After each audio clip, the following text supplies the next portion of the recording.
Então é o seguinte, quando eu era recém-formado, eu tinha essa mesma ideia.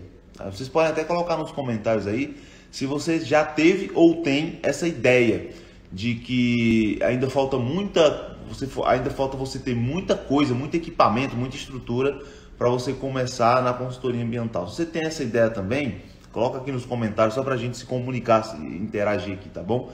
Mas eu tinha essa ideia. Eu tinha a ideia de que se eu quisesse abrir, por exemplo, uma consultoria ambiental, trabalhar, eu nem sabia muito bem o que era consultoria ambiental, mas eu imaginava que era uma empresa que tinha que ter um CNPJ, claro, né? Que tinha que ter uma estrutura, um escritório, que tinha que ter carro, veículos. Eu via na televisão o pessoal trabalhando com o meio ambiente, o pessoal tudo andando de carro, com os carros adesivados da consultoria ambiental. Tinha que ter equipamentos, eu vi o pessoal com drone, com GPS. Então, para mim, eu vi aquilo como uma coisa muito distante, sabe? Porque quanto custa esses equipamentos, né? São equipamentos caros, você tem um escritório, pagar um aluguel caro pra caramba para poder trabalhar com consultoria ambiental, para você ter um custo de manutenção de CNPJ, de contabilidade. Para mim isso era uma coisa muito complicada, entendeu? Então o que acontece?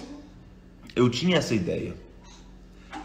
E quando eu tive a oportunidade de ter um contato com a prática, que foi quando eu fui convidado a fazer um estágio dentro da empresa de consultoria ambiental da minha cidade, eu tinha uma expectativa do que eu ia encontrar lá.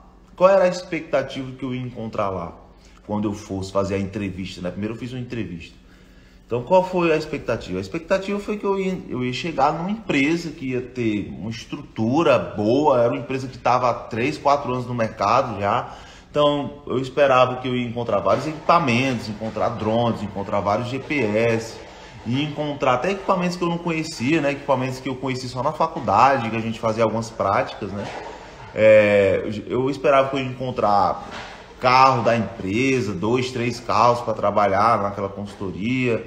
Então eu imaginava que eu ia encontrar vários profissionais multidisciplinares, porque na faculdade eu sempre aprendi, eu tenho certeza que você já escutou também, que os trabalhos ambientais são extremamente multidisciplinares, e é verdade. Então o que eu esperava encontrar naquela empresa eram vários profissionais de várias áreas atuando, então essa era a minha expectativa.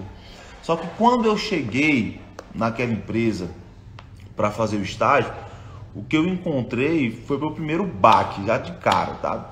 Todo o meu estágio foi um baque para mim, porque eu tive contato com algo que eu nunca imaginei que seria daquela forma, tá?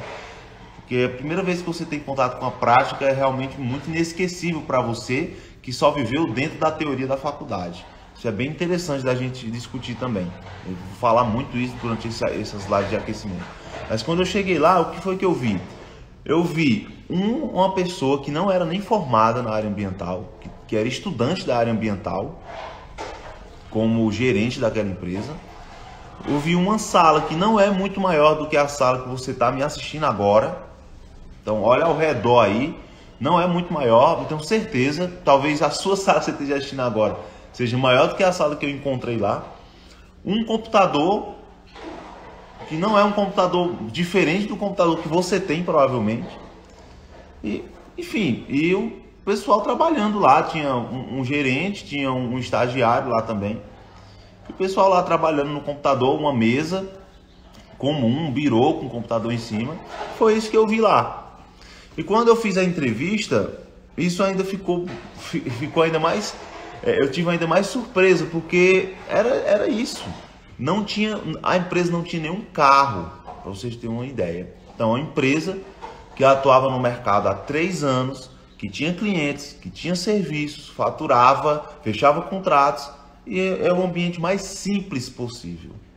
O ambiente mais simples possível. Então, para mim, foi a primeira surpresa que eu tive. Então, eu pensei naquele momento, cara, então não precisa de tudo isso que eu imaginava que precisava, né? Não precisa de vários equipamentos, não precisa de uma estrutura, uma empresa totalmente tecnológica, grande, não precisa dessa parada toda, né? E no dia a dia dos trabalhos, isso foi cada vez mais claro para mim. Eu fui cada vez mais entendendo na prática do que um consultor ambiental que está entrando nessa área de licenciamento realmente precisa para poder desenvolver seus trabalhos. E é isso que eu vim contar aqui para vocês.